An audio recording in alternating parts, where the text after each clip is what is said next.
হচ্ছে আল্লাহকে চেনা, আল্লাহর হক জানা, তার হক হয়ে তার দাসত্ব করা। তাই প্রত্যেকটা মানুষের পরে আবশ্যক তার আকীদা প্রস্তুত করা, আল্লাহর পরে যতটুকু ঈমান আনা, ঈমানের যেসব বিষয়ে ঈমান আনতে হবে সেগুলো যথাযথভাবে জানা এবং বোঝা এবং বিধান করা, এটা অন্তর দ্বারা স্বীকৃতি দেওয়া, মুখে প্রকাশ করা, কাজে পরিণত দেখানো।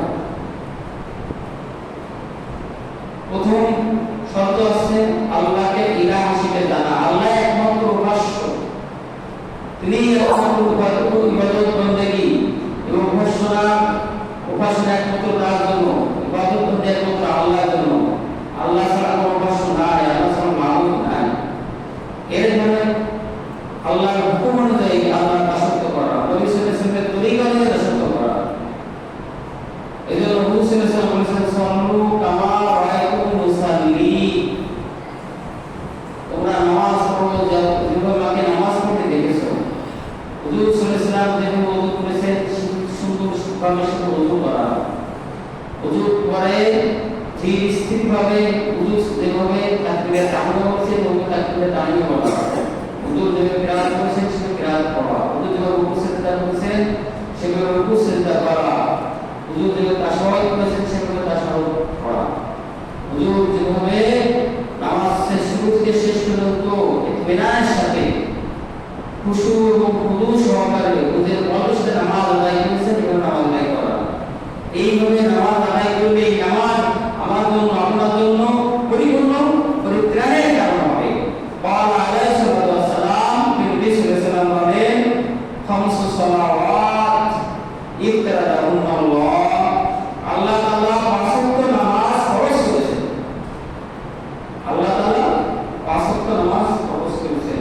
মান আহসানা উযুআহুন, যে ব্যক্তি নামাজের জন্য সুন্দর করে ওযু করে, সুন্দর করে মান আহসানা সুন্দর করে ওযু, মহান ওযু অর্থাৎ নামাজের ওযু যে সুন্দরভাবে করে, ওয়াসাল্লাহুন্না লিওয়াক্তিহিন, এবং যথাসময়ে নির্ধারিত সময়ে নামাজ আদায় করে। নবী সাল্লাল্লাহু আলাইহি ওয়াসাল্লামকে প্রশ্ন করেছে, রাসূল সর্বোত্তম আমল কোনটা? আব্দুল্লাহ ইবনে মাসউদ নামে একজন প্রসিদ্ধ সাহাবী আছেন, উনি প্রশ্ন করলেন, হুজুর সর্বোত্তম আমল? হুজুর সাল্লাল্লাহু আলাইহি ওয়াসাল্লাম বললেন, সময় মতো নামাজ পড়া, সময় মতো অর্থ মতো নামাজ পড়া। আবার প্রশ্ন করলেন, রাসূল জাকাত কোনটি? হুজুর বললেন, বিররুল ওয়ালিদাইন, মাতা-পিতার সাথে সৎ ব্যবহার করা। আবার রাসূল বললেন, জাকাত কোনটি? বললেন, আল জিহাদু ফি সাবিলিল্লাহ, আল্লাহর রাস্তায় জিহাদ করা, আল্লাহর রাস্তায় জিহাদ করা। হাদিস শরীফে আছে, মানুষ যখন নামাজে দাঁড়ায় তার ডান পাশে যে ফেরেশতা আছে, বাম পাশে একটা ফেরেশতা দাঁড়ায়, একটা ফেরেশতা দাঁড়ায়। বান্দা যখন সুন্দর করে কিরাত করে, সুন্দর করে রুকু করে, সিজদা করে, সুন্দর নামাজকে আদায় করে, তখন নামাজ বলে, হে আল্লাহর বান্দা, তুমি আমাকে ইজ্জত দিছো, আল্লাহ তোমাকে ইজ্জত দিই। এই নামাজকে আরো উজ্জ্বল করা হয়, আরো আলোকিত করা হয়, দোয়ান্বিত করা হয়। ফেরেশতারা এই নামাজ নিয়ে আল্লাহর দরবারে পৌঁছে যায়, নামাজ আল্লাহর দরবারে পৌঁছে যায়, নামাজ মজা করে আল্লাহ তাআলা নামাজকে কবুল করেন।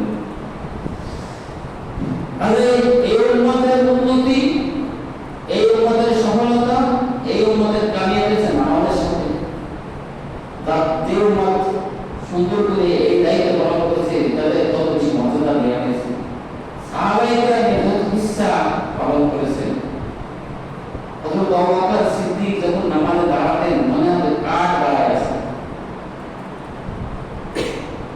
হযরত আলী রাদিয়াল্লাহু তাআলা বর্ণিত আছে, যখন নামাজের সময় ওনার চেহারা বেমাশে যেত,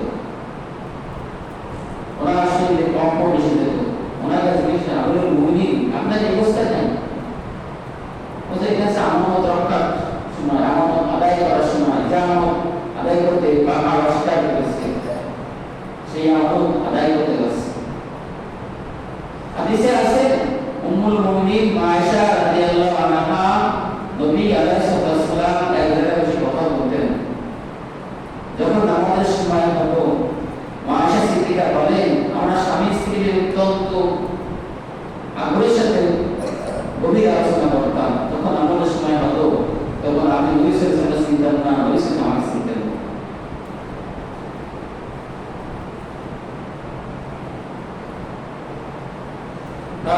হুজুর সাল্লাল্লাহু আলাইহি ওয়াসাল্লাম বলেছেন বুখারী ও মুসলিমের হাদিসে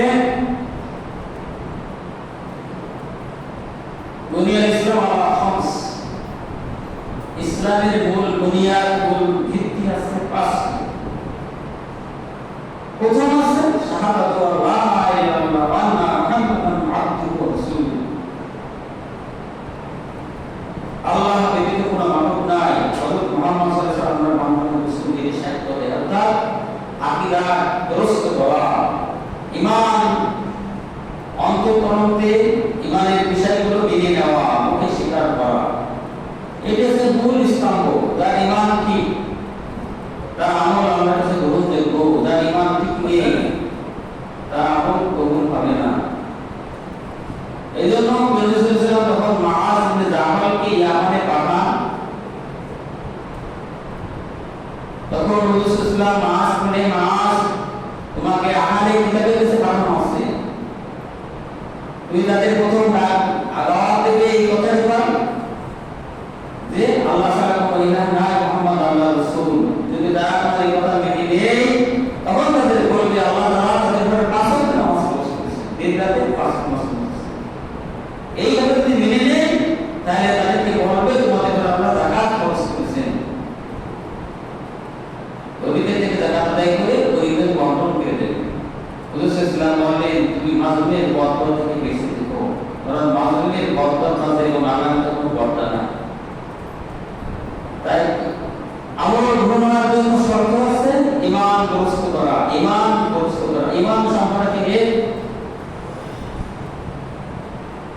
বলা হয়েছে তাসদীকু বিমা জাআ বিহি রাসূলুল্লাহ ইনদাল্লাহি তাআলা ওয়া ইকরারু বিহি। নবী সাল্লাল্লাহু আলাইহি ওয়াসাল্লাম আল্লাহর পক্ষ থেকে যা এনেছেন, এটাকে অন্তর দ্বারা মেনে নেওয়া, মুখে স্বীকার করা।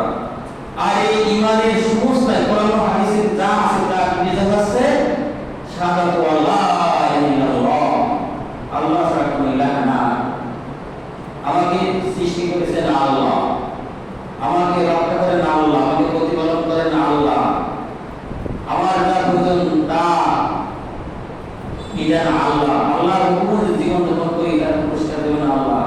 যদি আল্লাহর হুকুম বিধান অনুযায়ী সেটা প্রতিপালন না করা হয়, তার জন্য শাস্তি বিধান করবেন আল্লাহ। কাজেই তিনি আমাদের অনন্ত সত্তা, তিনি পরিপূর্ণ, তার মনটা কমতি না, তার মনটা পরিপূর্ণ। যত প্রকার রিজিক তিনি দান করেন। কাজেই আমার দোয়া, আমার আপত্তি, আমার আবেদন নিবেদন সব আল্লাহর কাছে। কাজেই প্রশংসা একমাত্র আল্লাহর জন্য। ইন্নাল মাসাজিদা লিল্লাহ, নিশ্চয়ই সিজদার স্থান সমূহ একমাত্র আল্লাহর জন্য। ফালা তাদউ মা'আল্লাহি আহাদা, কাজেই আল্লাহর সাথে আর কোনো শিরক করে না, আল্লাহর সাথে কারো সাথে না, ইবাদত একমাত্র আল্লাহর জন্য হবে। তাই শাহাদাত যখন হয়ে গেল, শাহাদাত যখন গ্রহণ হয়ে গেল, অন্তর দ্বারা ঈমান আনার বিষয়গুলো, আল্লাহর উপর ঈমান, আল্লাহর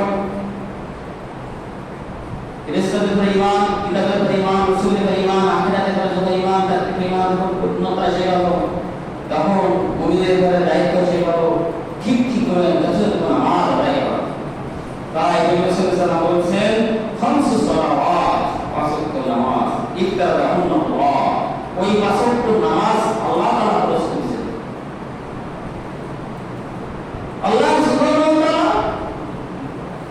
সবচেয়ে বড় গুণাগুণ পাঁচ ওয়াক্ত নামাজ, এটা রাসূল সাল্লাল্লাহু আলাইহি ওয়াসাল্লাম বিরাদে নিয়ে নাম করেছেন।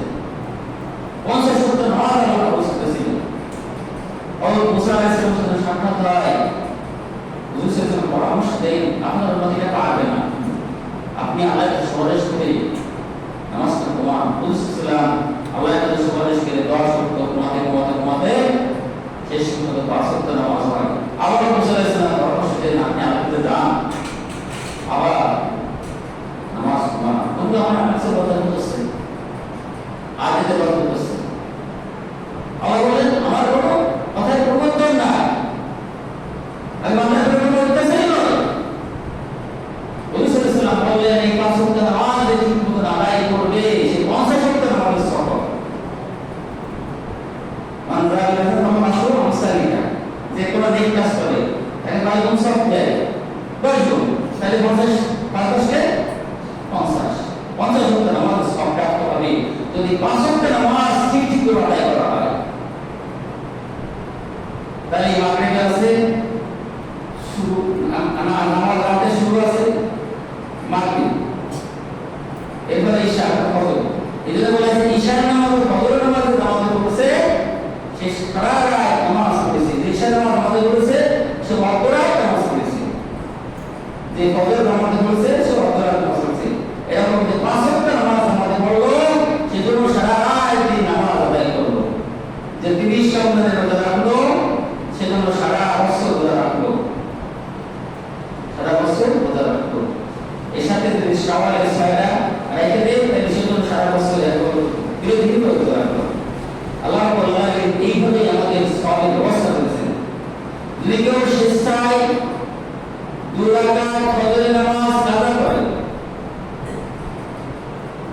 এই নামাজ যদি পরবর্তী কাজা আদায় করে তার গুনাহ হবে, কিন্তু ফজরের ফরজ নামাজের 2 রাকাত মর্যাদা সে পাবে না, সারা জীবন আদায় করে মর্যাদা সে পাবে না।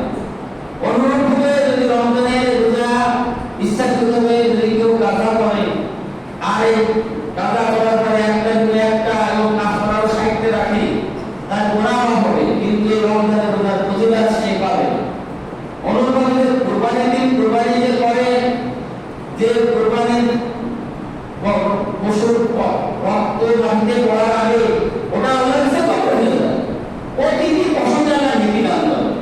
কুরবানির দিন পা হয়ে গেল 10 সাড়ে 11 বার হয়ে গেল 12 বার হয়ে গেল, 11 14 15 তারিখে কুরবানি করলো করে মিসকিনদের দিয়ে গেল, তাহলে পশু দিতে পারবে না, কুরবানির পরে ওটা সদকা করে দেবে। এই সদকা করার কারণে তার গুনাহ হবে, কিন্তু কুরবানির যে মর্যাদা সে পাবে না, পুরো পশু দেখি সে পাবে না, কুরবানির কবুলের যে মর্যাদা সেটা পাবে না। অর্থাৎ আল্লাহর খাস রহমতের যে সময়, এই সময় সে রহমত প্রাপ্ত হয়, এই সময় সে মর্যাদা প্রাপ্ত হয়, এই সময় মর্যাদা প্রাপ্ত হয়। ওই সময় চলে গেলে আল্লাহ আমাদের তওবা কবুল করেন, আল্লাহর গুনাহ মাফ করেন, কিন্তু ওই পদে মর্যাদা তাকে দেওয়া হয়, এই মর্যাদা সে প্রাপ্ত হয় না। কাজেই আল্লাহ রাব্বুল আলামিন 5 ওয়াক্ত নামাজ ফরজ করেছেন আমাদেরকে মাফ করে দেওয়ার জন্য, আমাদেরকে সম্মানিত করার জন্য, আমাদেরকে সম্মানিত করার জন্য। তাই নবী সাল্লাল্লাহু আলাইহি ওয়াসাল্লাম বলেছেন 5 ওয়াক্ত নামাজের দৃষ্টান্ত এরকম, যদি তোর বাইরে সামনে কোনো আমল থাকে আর এখানে সুন্দর করে 5 বার গোসল করে, বলো তার শরীর কোনো ময়লা থাকবে না? সাহাবাগণ বলেছিলেন না, ময়লা থাকবে না। ওইরকম 5 ওয়াক্ত নামাজে পড়ে তার কোনো গুনাহ থাকে না। এরকম 5 ওয়াক্ত নামাজ ফজর থেকে যোহর, মধ্যবর্তী সময় জন্য কাফারা, যোহর থেকে আসর, মধ্যবর্তী সময় জন্য কাফারা, আসর থেকে মাগরিব, মধ্যবর্তী সময় জন্য কাফারা, মাগরিব থেকে ঈশা, মধ্যবর্তী সময় জন্য কাফারা। এর মধ্যে গুনাহ হলো না, আল্লাহ রাব্বুল আলামিন জুমা থেকে জুমা, মধ্যবর্তী গুনাহ জন্য কাফারা মা হলো না। এর মধ্যে আল্লাহ রাব্বুল রমজান, এক রমজান থেকে এক রমজান, মধ্যবর্তী গুনাহ জন্য কাফারা। এরপর আল্লাহ রাখছেন যারা বিদ্যুৎশালী আওয়াজ, যদি কেউ হজ করে আর হজ ভুল হয়ে যায়, তাকে এরকম বিভ্রাট করে দেওয়া হয় যেন তার মাথাকে প্রসাদ করছে, আর তাকে মাহফুজের প্রতিদান দান না। অনুরূপভাবে হাদিসে আছে রাসূলুল্লাহ সাল্লাল্লাহু আলাইহি ওয়াসাল্লাম বলেছেন, যদি কেউ ঈমানের সাথে সওয়াবের আশায় রোজা রাখে, তাকে ওইরকম মাফ করে দেয় যেন তার মাথাকে প্রসাদ করেছে। যদি ঈমানের সাথে সওয়াব দেখি আপনাদের রাতে করতে নামাজ পড়ে, তাকে মাফ করে দেওয়া হয় যেন তার মাথাকে প্রসাদ করেছে। আল্লাহ রাব্বুল আলামিন আমাদের ক্ষমা করতে চান, আল্লাহ আমাদের মাফ করতে চান, আল্লাহ আমাদের ইজ্জত চান, কিন্তু আমরা সেটা থেকে মুখ ফেরাইনি, তা থেকে আমাদের নিজেকে অন্যদিকে হটাইনি। এটা আমাদের জন্য আফসোসের কারণ হবে। যখন ফেরেশতারা বলবে তোমাদের কাছে নবী আসেনি, রাসূল আসেনি, আলেমরা কি তোমাদেরকে আল্লাহর কিতাব তেলাওয়াত করে শোনায়নি, তখন তো অবশ্যই সবাই স্বীকার করবে, সবাই বলবে হা হা আইসে বলেছে শুনেছি, কিন্তু তাদের কথা আমল করিনি। আজকে যদি আমার কথা শুনতাম তাহলে আমাদের এই দুর্দশা হতো না। আল্লাহ বলেন ইন্না ইয়ামুরু মাসাজিদাল্লাহ মান আমানা বিল্লাহি ওয়াল ইয়াউমিল আখির। আল্লাহর ঘরের আযাদ করবে যারা, দেখাশোনা যারা করবে, রক্ষণাবেক্ষণ যারা করবে, তত্ত্বাবধান যারা করবে, যারা আল্লাহ ঈমান এনেছে, রাসূলের ঈমান এনেছে। ইন্না ইয়ামুরু মাসাজিদাল্লাহ মান আমানা বিল্লাহি, যারা আল্লাহর ঈমান এনেছে, ওয়াল ইয়াউমিল আখির, এবং কিয়ামতের ঈমান এনেছে। আকামাস সালাত, যারা নামাজ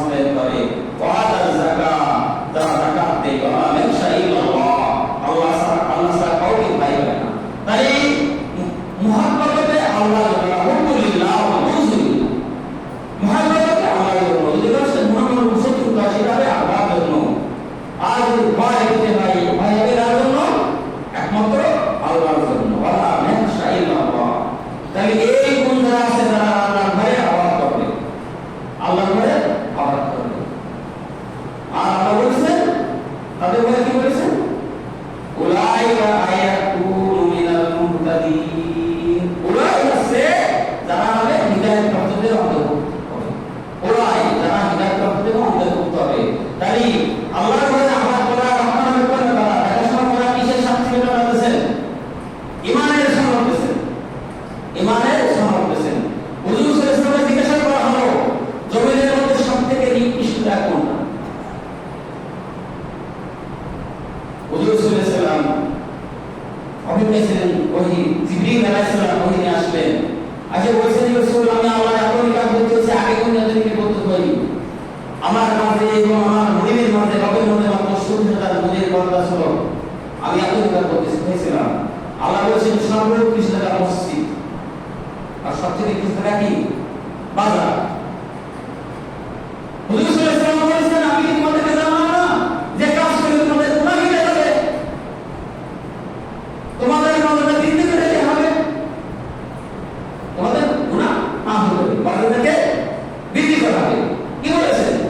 ওই সুন্দর করে ওযু করা, সুন্দর করে ওযু করা, ঘন ঘন মসজিদে আসা, ঘন ঘন মসজিদে আসা, এক নামাজের পরে আরেক নামাজে অপেক্ষায় থাকা। তাই এই জিনিস করলে যায় ওযু করে নামাজ পড়তে, নামাজ পড়তে হয় মসজিদে, আর ওটা করে তো মসজিদে আসার জন্য। সাত শ্রেণীর লোক কাল কিয়ামতের মাঠে আল্লাহর আরশের ছায়ায় স্থান লাভ করবে। কয় শ্রেণী? সাত শ্রেণী। তার মধ্যে এক শ্রেণী কারা? যাদের মন মসজিদে আটকানো, মসজিদে আসে শান্তি পায়, মসজিদে না আসলে আবার শান্তি পায় না, মসজিদে এসে শান্তি পায়। এরা আছে কাল কিয়ামতে আল্লাহর আরশের ছায়া থাকবে না। আল্লাহ রাসূল বলেছেন মা মানারা ইল্লা মাসজিদান বানাল ওয়াইদান ফিল জান্নাহ, যে আল্লাহকে খুশি করার জন্য মসজিদ তৈরি করলো, আল্লাহ তাকে জান্নাত, তাকে খুশি জান্নাতে ঘর তৈরি করবে। বিদায় আছে পুলিশরা পাহাড় সময় গাড়ি বিকাল পালে পিছনে উপরে নিচে আগুন থাকবে, যে কোন রাস্তা দিয়ে পুলিশরা পার হবে, কেউ বিজলি গতিতে পার হবে, কেউ ঝড়ে বাতাসে গতিতে পার হবে, কেউ হওয়ার গতিতে পার হবে, কেউ অশ্বগতিতে পার হবে, কেউ হামার গতিতে পার হবে। এক শ্রেণীর লোক পুলিশদের মাঝে পুরানা সমাজে তারা দাঁড়ায় কাঁদতে থাকবে, কি করে পার হবে? জিবরিল আলাইহিস সালাম নবী সাল্লাল্লাহু আলাইহি ওয়াসাল্লামের সবথেকে কাছের বন্ধু, উম্মতে মুহাম্মাদের সবথেকে উপকারী বন্ধু। জিবরিল আলাইহিস সালাম মুসলমানদের কাঁদতে থাকেন, বলতে আগুন পুলিশরা পার কি করে? আগুন আগুন আগুন। তোমার জিবরিল আলাইহিস সালাম তোমার দুনিয়ায় পাঠাতে কি করে?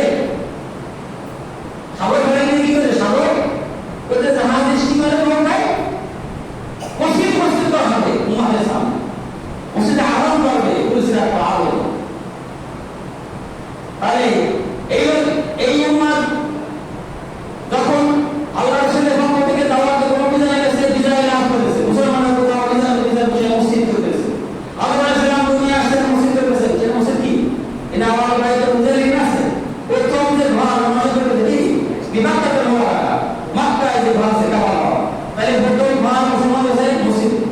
ইব্রাহিম আলাইহিস সালাম প্রথম ঘর যে ঘর নির্মাণ করেছেন সেটা ছিল কাবা। আল্লাহ রাসূল যে ঘর করেছেন সেটা ছিল কাবা। এরপরে ঘর কোনটা করেছেন? বাইতুল মুকাদ্দাস। নবী সাল্লাল্লাহু আলাইহি ওয়াসাল্লাম বলেন মসজিদের কোবা তৈরি করলেন, মসজিদ জুমা তৈরি করলেন, এরপরে মসজিদের নববী তৈরি করলেন। মুসলমানরা প্রথম যা করবে সেটা ইবাদতটা। আল্লাহ কি বলেছেন? যে আমরা মুসলমানদের মসজিদ তৈরি করবে, আল্লাহ তাদেরকে তাদের জন্য জান্নাতে পাঠিয়ে করবে। আমাদের এই মসজিদের দোতলা দরকার, মুসলমানদের বসত আছে, টিউশন আছে, গভর্নমেন্ট